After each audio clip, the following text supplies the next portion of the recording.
Israel और Hamas के बीच जारी जंग में इसराइल ने गाजा पट्टी पर कब्जा कर लिया है और हमास के 1500 जितने लड़ाके मारे गए हैं। इसराइल हमास के बीच आज जंग का चौथा दिन है। टाइम्स ऑफ इसराइल के मुताबिक इसराइल की सेना ने घोषणा की है कि उसने गाजा की बॉर्डर पर कब्जा कर लिया है। सेना ने बताया कि रात भर में उसने गाजा में 200 जगहों को निशाना बनाया है। अब तक हमास के 1500 लड़ाके मारे जा चुके हैं। जंग में इसराइल के करीब 123 सैनिकों की अब तक मौत हो चुकी है।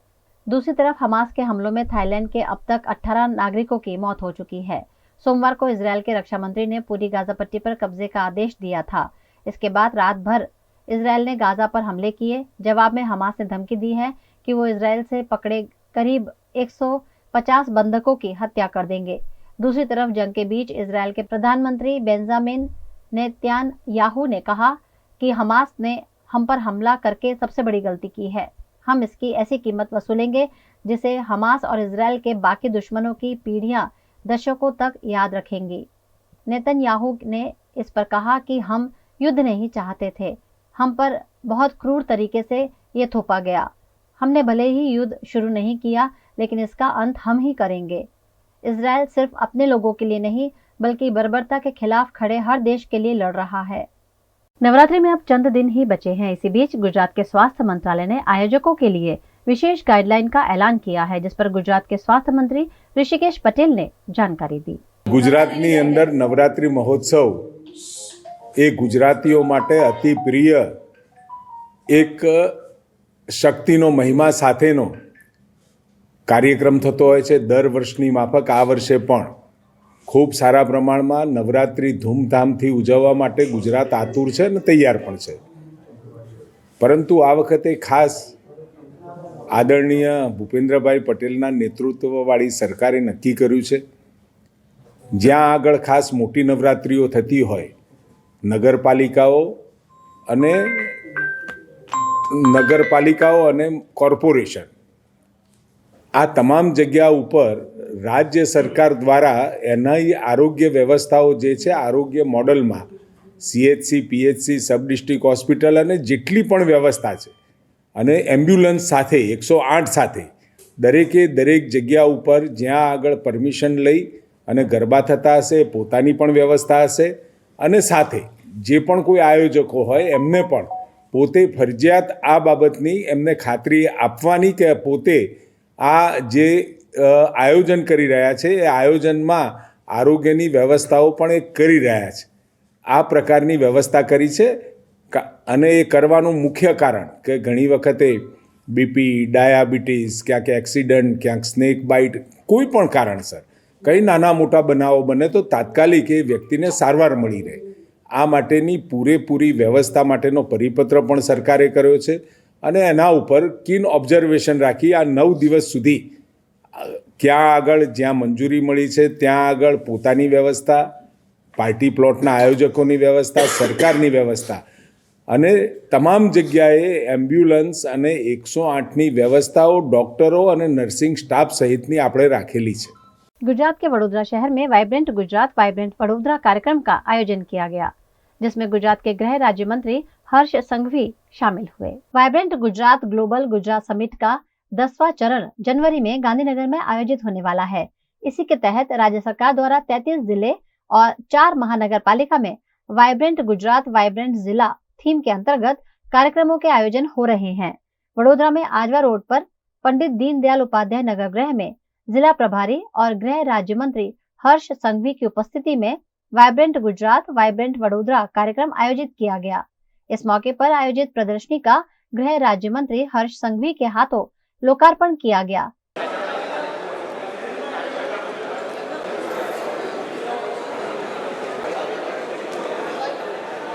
हम अभी सिग्मा यूनिवर्सिटी से है और हमारा ये जो प्रोजेक्ट है वो हमारे इंक्यूबेशन सेंटर से है और ये जो हमारे हेड के अंदर हमने काम किया है मिथिलेश सर, और उसमें से एक प्रोजेक्ट लेके आए हैं AI थर्ड हैंड, जो आपका मल्टीटास्किंग और इजी करेगा और आप अपनी आईज से अपना दूसरा वर्क कर पाएंगे इन द PC और इन द एंड्रॉइड्स। और हम आगे के फ्यूचर में देखें कि हम इस प्रोजेक्ट को इंडस्ट्री बेस भी बनाने वाले हैं।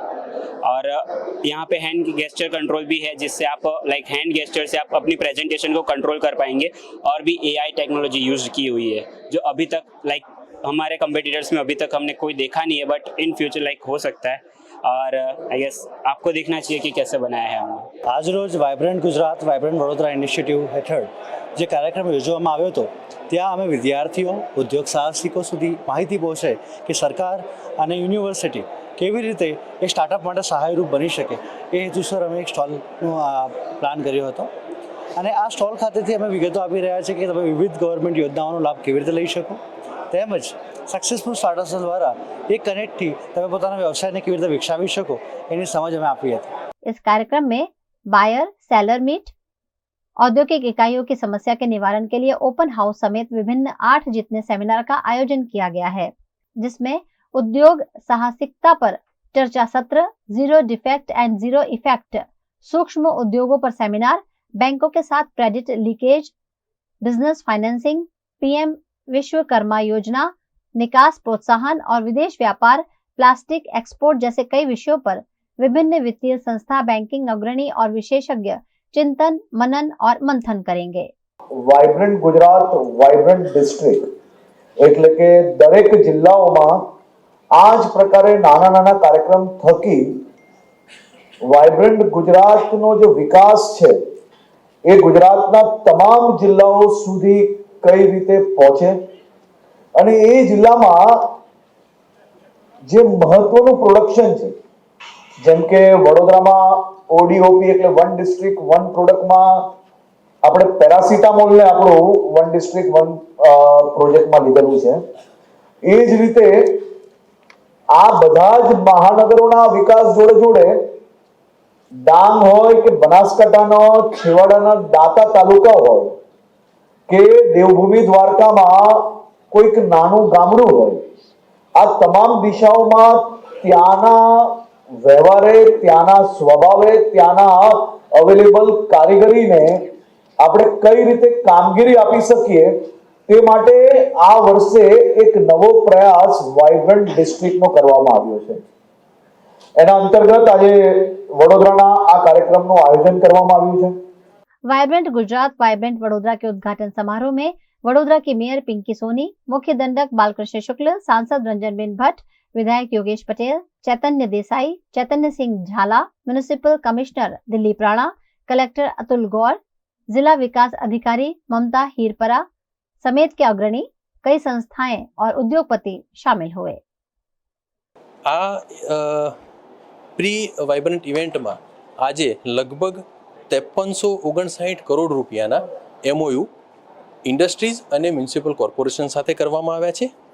એની સાથે સાથે અહીંયા એક્ઝિબિશન સ્ટોલની પણ આયોજન કરવામાં આવેલું છે, જેમાં લગભગ 43 સ્ટોલ રાખવામાં આવેલા છે અને એ એક્ઝિબિશન લગભગ 2 દિવસ આજે અને આવતીકાલે પણ ચાલુ રહેશે।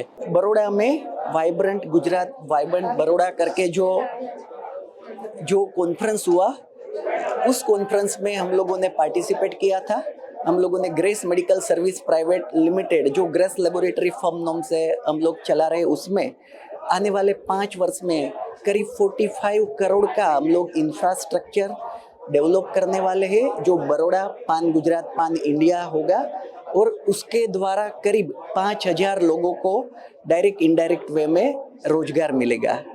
गुजरात के वडोदरा में त्योहारों के दिनों में ट्रैफिक जाम हो जाता है। ऐसे में ठेले वालों को पुलिस और नगर पालिका द्वारा काफी परेशान किया जाता है। ऐसे में ठेले धारकों के लिए स्ट्रीट वेंडर पॉलिसी लागू करने की मांग सामाजिक कार्यकर्ता कमलेश परमार द्वारा की गई है। वडोदरा शहर में अलग अलग विस्तारों में रोजे रोज जे कहेवाय छे के दबाण शाखा द्वारा आड़ेधड़ जे कहेवाय छे के लारी लगावेली होय के ना लगावेली होय छतां पण जे उठाववामां आवे छे અને કંઈક ને કંઈક ગરીબો સાથે અન્યાય થઈ રહ્યો છે।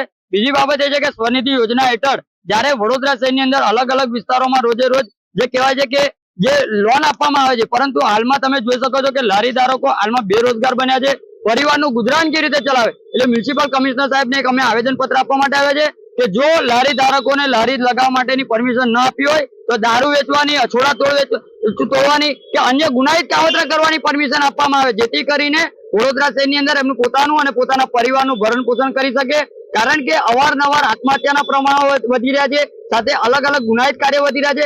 એનું મુખ્ય કારણ એક જ છે કે જે આ લારી ધારકો છે, આ લારી ધારકો પોતાનું ગુજરાન ચલાવી શકતા નથી અને કંઈક ને કંઈક આડકતરી રીતે જે કહેવાય છે કે દબાણ શાખા હોય અથવા દબાણ શાખાના અધિકારીઓ હોય આ લોકો કંઈક ને કંઈક રીતે હેરાન કરી રહ્યા છે.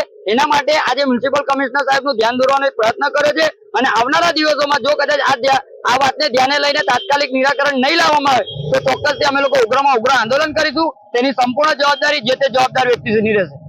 हर साल 10 अक्टूबर को विश्व मानसिक स्वास्थ्य दिवस मनाया जाता है। इस दिवस पर डिप्रेशन, स्ट्रेस जैसी मानसिक दिक्कतों से गुजर रहे लोगों की पहचान कर उनकी सहायता में आगे आने की प्रेरणा सभी को दी जाती है। आज इस खास दिवस पर बड़ौदा मेडिकल कॉलेज के एसोसिएट प्रोफेसर डॉक्टर चिराग बारोट ने जानकारी दी। आज 10 October world mental health day है। आ वर्षનું थीम है mental health for all. Mental health is right of each and everyone, એટલે કે માનસિક રીતે સ્વસ્થ રહેવું એ દરેકનો અધિકાર છે। માનસિક બીમારીઓ ઘણી હોય છે, ડિપ્રેશનથી માંડીને mood disorder, psychotic disorder, somatoform disorder, anxiety disorder. પણ સામાન્ય રીતે સામાન્ય જનતામાં એવું હોય છે કે માનસિક બીમારી એક જ પ્રકારની હોય છે જેને લોકો ગાણપણ કહેતા હોય છે કે સ્કિઝોફ્રેનિયા।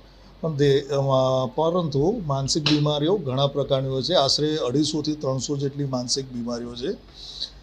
વ્યક્તિને ક્યારે પણ એવું ફીલ થાય કે ક્યારે પણ એવું લાગે કે તેને કંઈ ગમતું નથી, કંઈ મજા નથી આવતી, જીવન જીવવા જેવું નથી લાગતું, પહેલાં જે પણ વસ્તુમાં રસ પડતો હતો તેમાં રસ નથી પડતો, ધ્યાન કેન્દ્રિત નથી રહેતું, તો આવું કંઈ પણ થાય તો તરત જ સમજવું જોઈએ કે એને કંઈક માનસિક રીતે કંઈક વસ્તુ હેરાન કરી રહી છે, કંઈક માનસિક તણાવ છે। માનસિક બીમારીની શરૂઆત હંમેશા માનસિક તણાવથી થાય છે। એટલે જ્યારે પણ માનસિક તણાવ અનુભવો તો તરત જ તેનો નિકાલ લાવવાનો પ્રયત્ન કરો। તેના માટે યોગ્ય મનોચિકિત્સક પાસે જાઓ, સલાહ સૂચન લો અને સારવાર કરાવો। દરેક માનસિક બીમારી ક્યોર થઈ શકે છે, સારી થઈ શકે છે। અને આપણા ત્યાં તો ઠીક, પણ પાશ્ચાત્ય દેશોમાં તો જેમ આપણે છાસવારે જ્યોતિષીઓને બતાવવા જઈએ તો અમે લોકો માનસિક બીમારી માટે મનોચિકિત્સકનું કન્સલ્ટ કરતા હોય છે નાવ એન્ડ ધેન। ત્યાં મનોચિકિત્સા અને માનસિક સ્વાસ્થ્યને ઘણું જ મહત્ત્વ આપવામાં આવે છે। આપણે પણ તેને ખૂબ જ મહત્ત્વ આપવું જોઈએ, કારણ કે મન સારું હશે, સ્વસ્થ હશે તો જ શરીર સ્વસ્થ અને સારું રહેશે।